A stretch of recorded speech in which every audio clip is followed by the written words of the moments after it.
Mamunyamai, wahulu mamulahu, wahulu mamunyamai. So sometimes when I'm doing now, wahulu mamunyamai, wahulu mamulahu, wahulu mamunyamai, oh, wahulu mamunyamai, wahulu mamulahu, wahulu mamunyamai, oh, yo. Kwatima kwatule, kwatu mama kwatulelo, ukwatima kwatulelo, ukwata mama kwatulelo, ukwatima kwatule kazulo.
Good evening. This is news on Bmtv at 18 hours. We're live on channel 114 on Topstar decoders, on Facebook as Bmtv channel 114, and we're also on YouTube, Bmtv Zambia, and you can stream live via our website, www.bmtvzambia.com.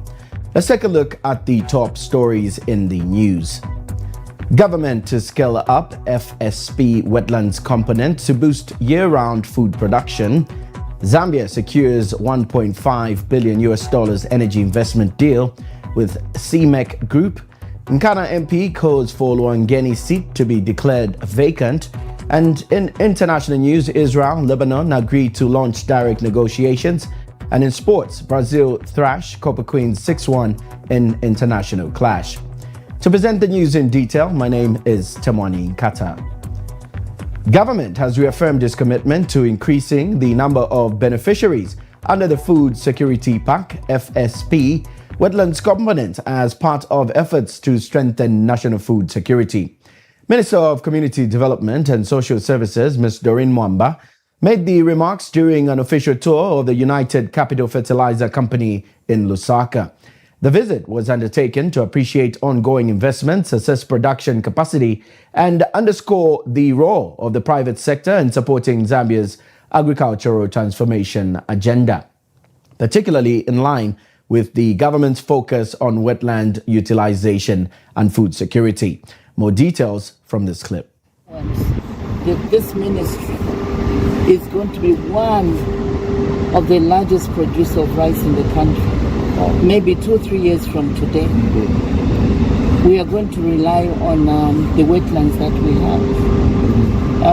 There's a tour with the delegation, the visiting delegation, Last week they were in Western Province looking at the wetlands. They'll go to Wapula to look at the wetlands. They'll go to Northern to look at the Chambeshi wetlands.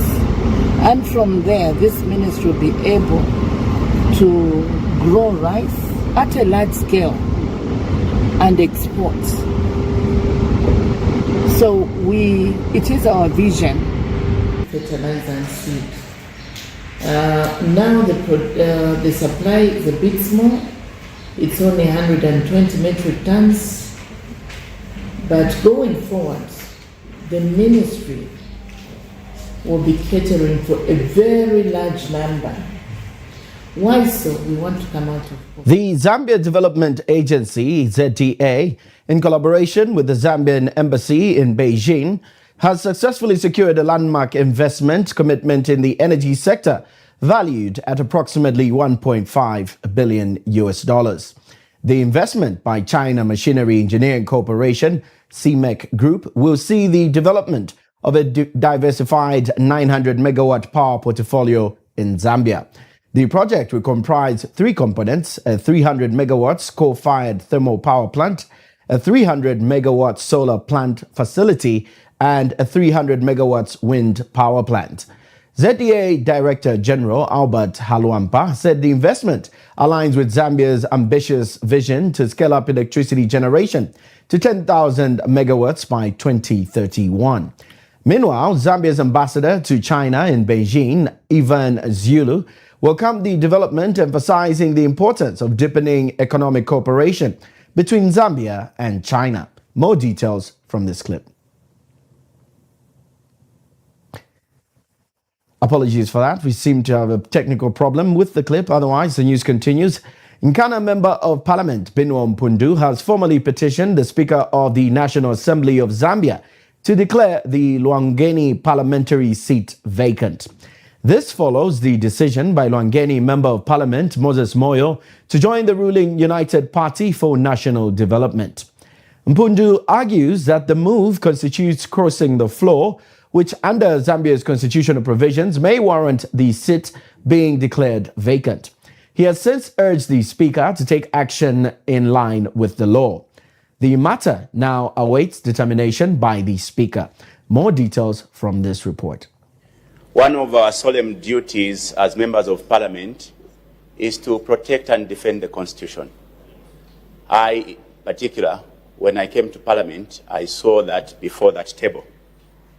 Madam Speaker, there is seemingly a contravention of our Constitution, which I thought I should bring to your attention.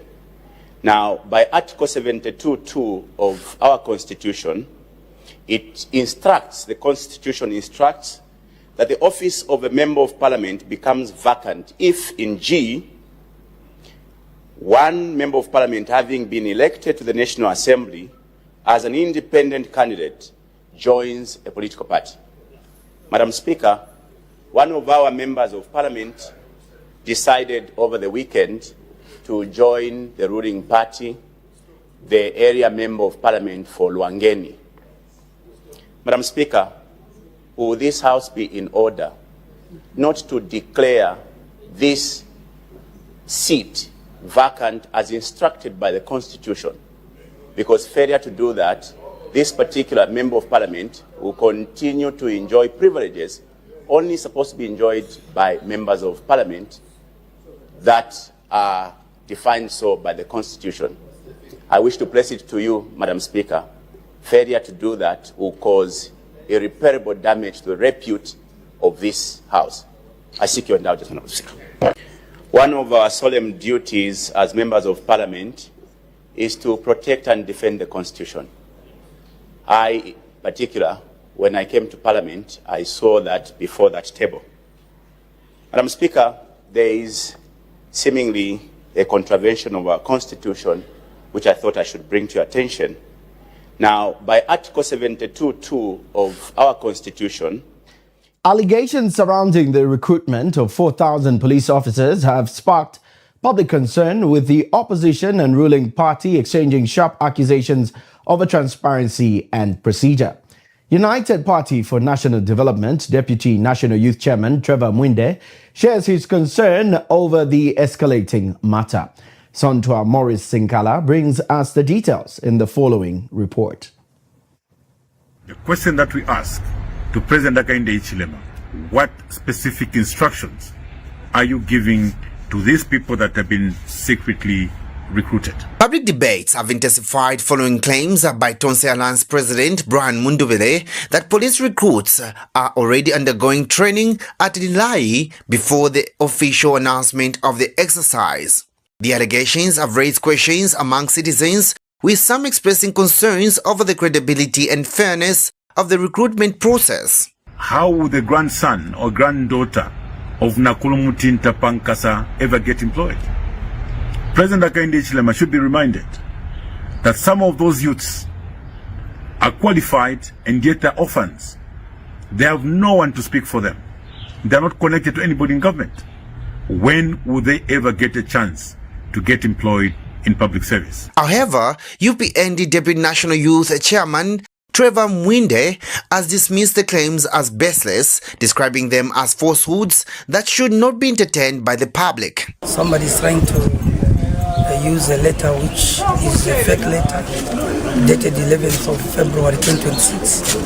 This is April and we are beyond the 11th of April. So 2 months ago there was no issue to do with recruitments in this country, and those that are trying to take advantage of the UPND by tarnishing the images of others, it be individuals within the party and it be the institution itself, they will have themselves to blame. Mr. Mwinde has further urged the opposition to refrain from what he terms as misleading statements, adding that the ruling United Party for National Development UPND should be allowed to govern without unnecessary disruptions. To gain mileage either to themselves or to bring confusion in the UPND. UPND is an organized political party. We have stood the test of time. We have been through a lot of hurdles to reach this far, and we will not be confused by cheap propaganda, that which is aimed at trying to mislead members of the public to lose trust in this institution. UPND has brought about peace in this country. UPND has brought about free education in this country. There are many people that are standing here that would qualify to be in intercity. He emphasized that the UPND remains committed to transparency and due process, and that any assertions to the contrary are politically motivated. Yes, and we want to respect and thank the Zambians for having trust in President Hakainde Hichilema. To those that are doubting Thomas's, time has come to say there's a leader in Zambia who cares for you, who loves you all, and who is impartial. I am a recruitment. Palibe bamene banalembera po mu guest house, palibe bamene banalembera po mu hotel, palibe bamene banaenda ku secretariat kubwera olemberako. These recruitments are impartial and they are decentralized in my districts. Bantu balembera ngatachoka ku Shango mbo alembera kwamene kuja wamutenga. And people have been employed like that for the past 5 years. Meanwhile, stakeholders continue to call for clarity on the matter as the nation awaits an official announcement regarding the recruitment exercise. Reporting for BMTV News, this is... An economist has warned that Zambia faces both risks and opportunities following the latest global economic outlook released by the International Monetary Fund. Economist Kelvin Chisanga said the IMF's recent projections point to a global economy navigating a delicate balance between resilience and rising risk, with growth revised downwards. According to the outlook, global growth is now projected at 3.1% in 2026, a decline from the earlier estimate of 3.3%. Emerging markets are also expected to experience weaker momentum, with growth forecast at around 3.9%. Mr. Chisanga noted that these global shifts carry significant implications for Zambia's economy, both in short and long term. He explained that higher fuel costs would largely trigger a rise in transport and production expenses, ultimately eroding household purchasing power. The economist further cautioned that the tighter global financial conditions could worsen the situation. Despite these challenges, he pointed out that there are positive developments that could help cushion the economy. Mr. Chisanga said copper prices remaining above $8,500 per metric ton could boost export earnings and help stabilize Zambia's external sector. Residents of Luangeni constituency in Chipata have expressed satisfaction with the progress made on the construction of the Chipata-Chadiza Road. Luangeni Constituency Development Fund CDF chairperson Edward Soko has commended President Hakainde Hichilema for his responsiveness to the development requests made by Luangeni Member of Parliament Moses Moyo. Mr. Moyo says the 65-kilometer stretch is currently being tarred, with completion expected by the end of 2026. He notes that the project is key to boosting economic activity in the eastern province. He has since urged the contractor, Sable Transport Company, to maintain the current pace of works on the 1.3 billion kwacha project. Mr. Soko further explains that once completed, the road will improve trade and transport between Chadiza and Chipata, significantly reducing travel time and costs. More details from this report. Project ya road panenayamba isitinayiganira namanja abiri. We thank the President of the Republic of Zambia, President Hakainde Hichilema, for the project ya road. Before tenzo vuti kama nyingi maendelwe, but chifukwa atiganizira wa president batipasa road. The road per first tenzoenda 1.5 hours kufika mtaoni, but this time hapa tienda kwa maybe 30 minutes tafika mtaoni. So tiprokoza maningi na president kuti watipangira kwa mseo ono kutuka ipo sira, but the work is on. So isikomongako kwa president vantu wonse kuno community ya Luangeni notokoza chifukwa cha road. Vambiri community ya kuno Luangeni vapezako zinchito chifukwa cha road ya meneyi. Yes, komanso izaleta business kutoka ku neighboring countries like Mozambique kufika muno Mozambia. So ndio bwino. We check our first set of commercials. We'll be back with international news.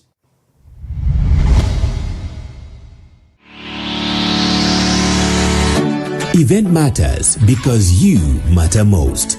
At Event Matters, we turn your special moments into unforgettable experiences. As a leading event management company, we provide everything you need to host a flawless event. From special marquee tents accommodating up to 5,000 guests to seamless catering services, including quality cookery and elegant glassware, we've got you covered every step of the way. Visit us at plot number 8/12 Garden, corner of Manchinchi and Garden Road. Call us today on 0977 696 159 or 0977 717 013 or 0977 695 623. Let Event Matters bring your vision to life because you matter most. Agriculture has always been the foundation of our nation. Today, technology is transforming the way we grow, harvest, and feed the continent. Where farmers meet innovation, where industry meets opportunity, and where agriculture meets global markets. AgriTech Expo brings together government, innovators, farmers, and investors. Join us at AgriTech Expo 2026. Technology, transformation, trade. Be part of the future of African agriculture. Nós kureba turelira mukona so ala mwandi difetika muzambia muno mukamfuirwa alerira nabamwikatire mukamfuirwa ale babubusha baisa munafya abana banshiwa bafumina daddy chikonko chapo bala munafya bamulamu obekai bamulamu bamulomo baisa napakutwati na wele bali bana bakwa babaisa nishapo bola yakosa kukoti. I've seen incidences where we are not married, yeah. Before bofie maybe twaishibene ku school, we've grown up with each other, twapela na mafumo. Then from nowhere, umo achitafe decide that iwenshide kupa. But nishtwalepela na ma promises that no, since you have my child, I'm going to marry you. And from nowhere, that person doesn't want to marry me anymore. Aya mukupa umbi. Chishi chirenga kanshaba wa mukushita behave mu musango oyo. Amona muka behavior kale kutale muna pa first atampo kusambirire fingi imisango amana zabi kale abakashara bale itati bagenzi n'abashupa n'abakwata manu abi.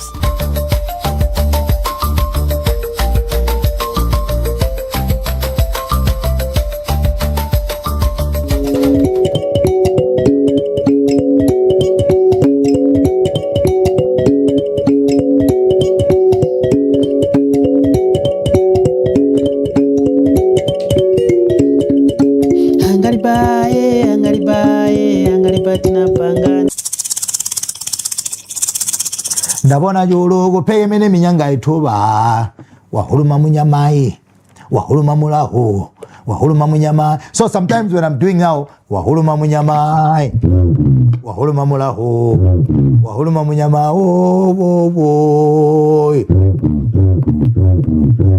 wahuluma munyamai wahuluma mulaho wahuluma munyama yo. Kwatime kwatule kwatu mama kwatulelo ukwatime kwatulelo ukwata mama kwatulelo ukwatime kwatule kazulo.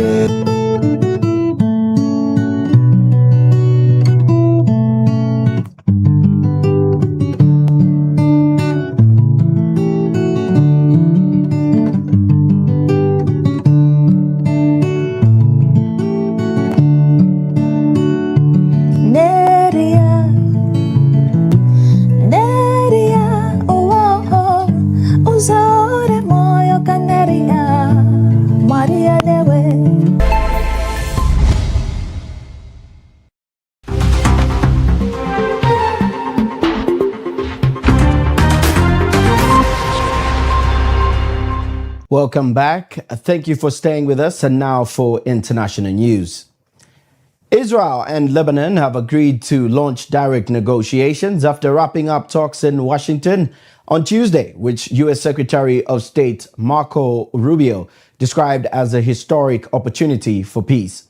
But in Lebanon, not everyone agrees to the talks' stance on Hezbollah. More details courtesy France 24. It was a wonderful exchange, says Israel's ambassador to the United States, following the first round of talks with Lebanon. Convinced that the time is right for a peace agreement to be signed, Yahir Leiter asserted that both countries are on the same side when it comes to dealing with Hezbollah.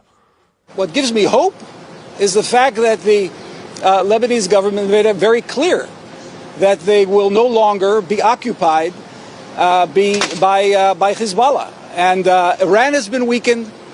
Hezbollah is dramatically weakened. This is an opportunity. This is the first time our two countries are sitting together in over 3 decades. Let's feel the moment. Let's enjoy the moment. These are the first direct diplomatic talks between Israel and Lebanon in 43 years, with negotiations set to be held at an unconfirmed time. The discussions are being hosted by US Secretary of State Marco Rubio in Washington. But back in Lebanon, not everybody agrees with their views, particularly in the south, where many see Hezbollah as their only protectors against Israeli aggression. These negotiations are the result of the war, but they must happen with all sides being on board. We should have a delegation made up of all the Lebanese parties and not have one party monopolise them. Hezbollah isn't part of these discussions. The group opposes them and says that it won't abide by any settlement agreed upon. On Tuesday, the United States stated that Lebanon had called for a ceasefire. Israel has ruled that idea out for now, as its invasion in the south of the country. Gaza's Civil Defense Agency said that more than 10 people, including a toddler, were killed in separate Israeli strikes in the north of the enclave. Violence has persisted despite an October 10 ceasefire. More details from this clip. It's a bleak day for this father, whose 3-year-old son Yaya was killed by an Israeli airstrike in Gaza City. His family overcome with grief. The strike happened while my cousins were returning from a wedding. One of them was martyred and the rest are in hospital with injuries. We don't know who's alive and who has died. At Shifa Hospital, Yaya's family struggled to come to terms with his death and process how it unfolded. We had lunch. There were 3 or 4 of us when we went out. 2 of my cousins and my son. We arrived at the Temraz roundabout and the tunnel. Suddenly, I looked up and saw blood. My son was standing on his uncle's shoulders. 5 minutes earlier, he had taken him from my shoulders. I saw people torn apart in the street. We've been waiting for de-escalation. We've been waiting for 3 years. Every day, we think it will happen today. We need each minute desperately. We want de-escalation, we want peace, we want goodness. This is what we want. We are suffering. I swear, we're exhausted. What did this kid do wrong? He was just walking in the street. According to Gaza's health ministry, Yahya is among several Palestinians killed in a strike on Tuesday that had targeted a police vehicle. The Israeli military said it was looking into the incident. Further north, near Jabalia, health authorities said Israeli fire killed a 14-year-old child. Since the announcement of a ceasefire between Israel and Hamas in October, more than 750 Palestinians have been killed, while militants have killed several Israelis. Well, we'll take our second commercial break and we'll be back with sports. Please stay tuned.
Welcome back, and now for sports news.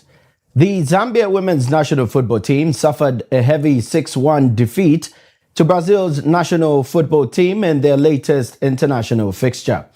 Brazil dominated proceedings from the onset, displaying superior attacking quality and experience, while the Copa Queens struggled to contain the pressure throughout the match. Zambia, however, managed to pull one goal back, offering a slight consolation in an otherwise difficult encounter. The result serves as a reminder of the competitive gap at the top level, but also provides valuable lessons for the Copa Queens as they continue to prepare for future assignments. More details in this report. Oh, lovely move. That cross right to, guess who? Caroline! Brazil leads 5-1. Caroline cashes in again. Her second goal of the tournament. 90 plus 2. A stoppage time goal for Caroline, who continues and adds her 15th goal just last year. Here's Ludmila in the box with the cutback. And the referee says play on. And no, she's going to go ahead and give that corner. I'm sorry, the penalty kick.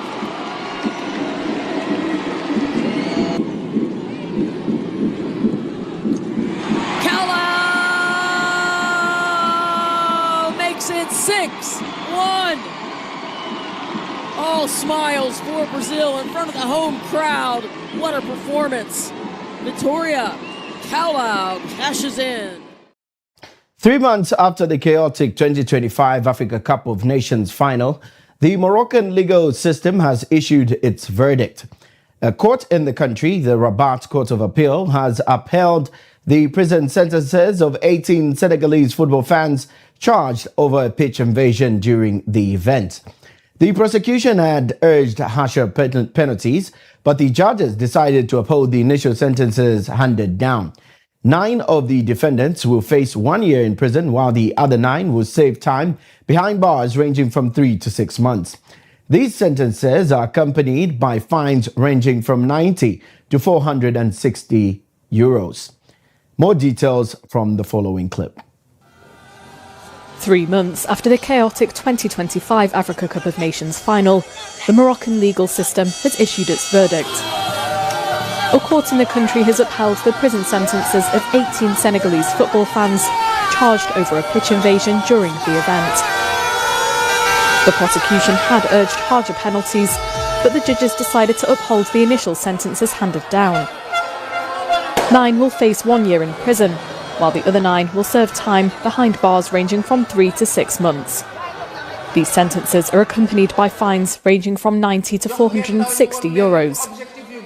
Detained since the AFCON final, the defendants face charges of hooliganism, violence against police and damage to sports equipment.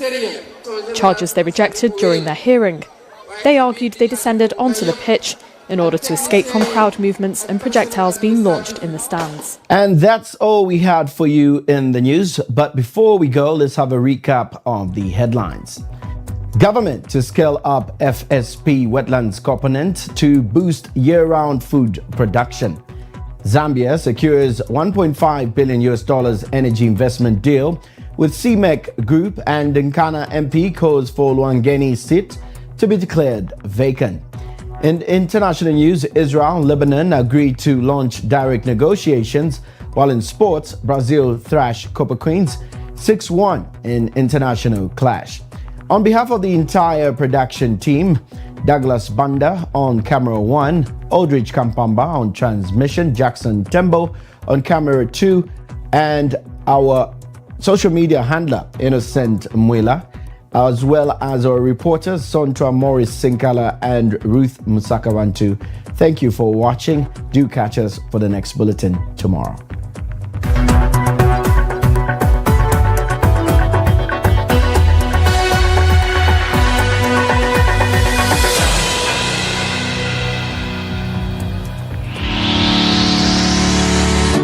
Event matters because you, at Event Matters, we turn your special moments into unforgettable experiences. As a leading event management company, we provide everything you need to host a flawless event. From special marquee tents accommodating up to 5,000 guests to seamless catering services, including quality cookery and elegant glassware, we've got you covered every step of the way. Visit us at plot number 8, Top 12, Garden, corner of Manchinchi and Garden Road. Call us today on 0977 696 159 or 0977 717 013 or 0977 695 623. Let Event Matters bring your vision to life, because you matter most. Agriculture has always been the foundation of our nation. Today, technology is transforming the way we grow, harvest, and feed the